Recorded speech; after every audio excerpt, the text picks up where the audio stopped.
So in his first press conference after the 2019 Canadian federal election, Conservative Party leader Andrew Scheer made it clear he feels he had a good election result and he wants to give it another go as party leader to try to stop Trudeau whenever the next election is. Because it's a minority, it could be 4 years from now, but it could be, 18 months from now, 12 months from now. We don't know. Scheer wants to give it another go. He feels that because he won the popular vote and because he gained seats overall in the country, that he has earned at least one more shot as Conservative leader in the next election.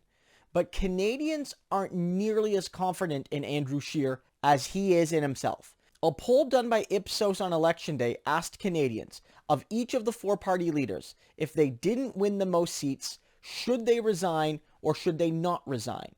And with Andrew Scheer, basically 2/3 of Canadians felt that if he doesn't win the most seats, he needed to go. Now, of course, those could just be Liberals and NDP and Green and Bloc voters who don't like Scheer. And to some degree, that's probably part of it.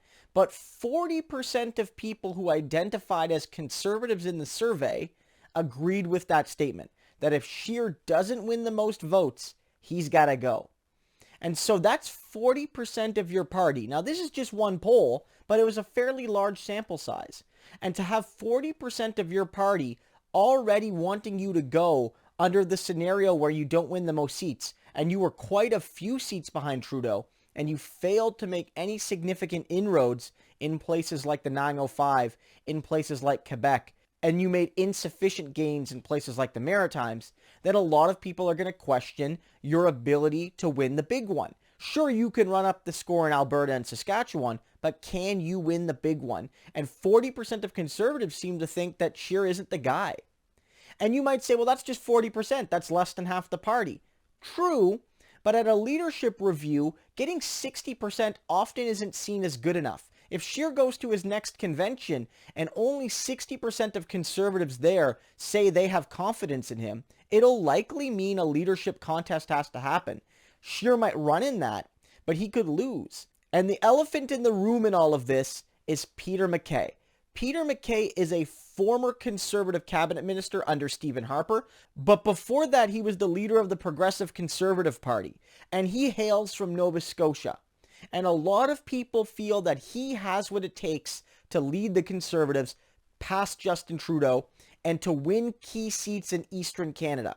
That their last two leaders of the Conservative Party have both been from Conservative Saskatchewan and Conservative Alberta, and they need somebody not from the Conservative Prairie provinces to really push forward, a more moderate agenda, or at least an agenda that appears more moderate, that more, Canadians in places like Toronto and the GTA broadly defined would be willing to vote for. And someone like Peter McKay could offer that. And of course, the Conservatives made gains in Atlantic Canada, but one wonders if an Atlantic Canadian actually ran as the Conservative leader if they would not have picked up even more seats out there and would have narrowed that margin between Trudeau and the Conservative Party. Under that case, it would be Peter McKay. And so these factors all really matter. It's not just that Canadians don't want to see you go on as leader, and it's not even just that your own party is torn on that question. There often needs to be some kind of alternative. Enough people in the party have to feel that you need to go and that someone, either someone specifically or a specific type of person, is needed to replace you and is available to do so. And if that person or if that type of person is seen as available, then your job is in very, very precarious straits. And I think Andrew Scheer may be in that kind of danger. Look, at the end of the day, he didn't achieve his goal, which was to defeat the Trudeau government. And even if we ended up in a scenario where Scheer won the most seats, but then was kind of ousted by a coalition, I feel he likely would have been able to stay on because he would have been able to claim, victory in terms of getting the most seats. But the Conservatives don't claim victories based on popular vote. They support our broken first-past-the-post system like the Liberals. So if you live by that sword, you die by that sword. And Scheer died by that sword on election night, where he beat Trudeau by more than 1%, but won 25 or so less seats than Trudeau. That is the system that the Conservatives play with, and they can't claim moral victories based on popular vote. Its seats are nothing for parties that support first past the post, especially. So I think the Conservative movement is open to replacing him. And then the question is, well, what kind of leader would he be replaced with? And I think the answer has to be somebody not from the prairies and somebody who has the appearance of being more moderate. And Peter McKay fits both of those definitions. He's got conservative credibility. He was a longtime cabinet minister. He's relatively known coast to coast. He's not seen as a hardcore conservative. He's got roots in parts of the countries that the Conservatives need to do better in. And it's likely the case that he won't lose the Conservative loyalty brand that's been so built in the West, because the West doesn't like any party except the Conservatives. So it seems to me like the best decision is to pick a non-Western leader, because the West will stay loyal to the Conservative Party brand, and then use that non-Western leader as a tool to build strength in places like Atlantic Canada, Ontario, and Quebec. And McKay is a much better guy for that job than Scheer is, of course. So that's why Andrew Scheer is in trouble. So Scheer can claim he wants to hold on, but ultimately he doesn't make that decision. That decision will be made by members of the Conservative Party. And maybe some people will feel that Scheer wasn't given a fair shake, that the media was against him, that Canadians made the wrong decision and it wasn't his fault. And he'll have support in that Conservative Party. But I think that if someone like Peter McKay, or for instance, a woman who has a moderate air in the Conservative Party, is being seriously considered for leader and actually wants to do the job, people will move to that person, and Andrew Scheer's tenure will be in trouble. It might take the caucus revolting against him somewhat. It might take the party grassroots revolting against him somewhat. But whereas I'm very confident Justin Trudeau is going to remain the Liberal leader, and I'm very confident that Jagmeet Singh is going to remain NDP leader, and I'm very confident that Blanchet is going to remain Bloc leader, I have no confidence right now that Scheer will be that next leader of the Conservative Party in the federal election that's upcoming. I just can't say that with any confidence right now. And it's not even so much that he was an utter failure, but it's that I don't know if Conservatives feel he's the guy to get the job done. And the failures they had are things that I don't know if he can overcome. Whether it was his fault or not is a wholly, irrelevant question.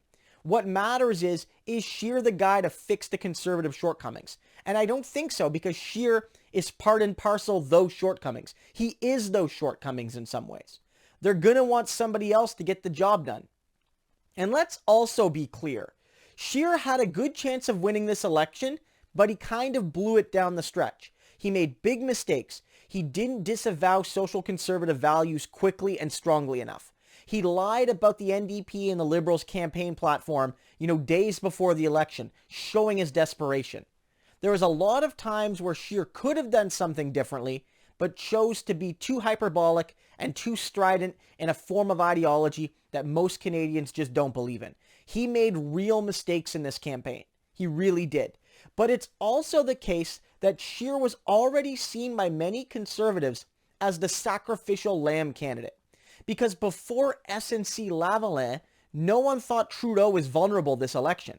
Sure, anything is possible, but Trudeau's numbers were high, his party was popular, and it looked like Trudeau was going to cruise to another majority government. It really did. But with SNC, he was given a shot, and the shot was blown. But all along, people were biding their time until the next Conservative leadership race. Scheer was for many a glorified interim leader. And look at who didn't run this time. Key figures like John Baird and Peter McKay, who said they were leaving politics for family reasons or to try their lives in the private sector or because, they wanted to do something different. But a lot of people thought that figures like this were stepping out in 2015 because they knew Stephen Harper's time was done, he had run his course, and they didn't want that L on their record, and they wanted to preserve a time where they could come back and maybe seek the leadership. Politicians have done this before. Jean Chrétien temporarily left politics before he became prime minister. He was a long-time cabinet minister in the 60s and 70s and early 80s, left politics for a while and came back and became prime minister. And someone like Peter McKay, who was a longtime cabinet minister, a national figure, took a few years off to spend time with his wife and family and, do other things, and now can come back and be energized and not be tainted by the failure of the Scheer years and go forward on a platform that is seen more moderate by Canadians. I think that's why Scheer is in big trouble.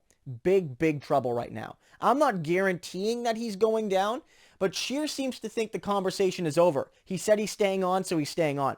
No, that's not how this works. Tom Mulcair thought the same thing. He thought he was going to stay on and be leader, and he got turfed. And I think that Andrew Scheer faces a similar danger. He really does. And let's be clear, there's other factors here that hurt him. Scheer is seen as a dangerous right-wing conservative, whether you agree with that typification or not. And that fans the flames of strategic voting, 100%. And that always benefits the Liberals at the expense of the NDP, certainly, and the Greens, but at the Conservatives as well, because it means that people coalesce around the Liberals, and the Liberals are able to sweep entire parts of the country, like Toronto. Somebody who appears as a moderate conservative will be much harder for Justin Trudeau to paint as an extremist. And therefore, the ABC vote calls from Liberals won't be fully ineffective, but they'll be less believable than they were in this election. And it also has to be said that, of course, they'll be more competitive for those blue-red switchers in many suburban areas of the country. So on all of that, I feel the Andrew Scheer leadership question is only just beginning to be discussed. It's not over. I don't feel he's safe. I feel his own party is deeply divided on the question. And if somebody steps up, like Peter McKay, who appears to be the one who can address the shortcomings of having a very conservative Western leader, they will cause serious fits for Andrew Scheer. He better watch his back, because right now, he not only has to be opposition leader, he has to quell a rebellion in his own party.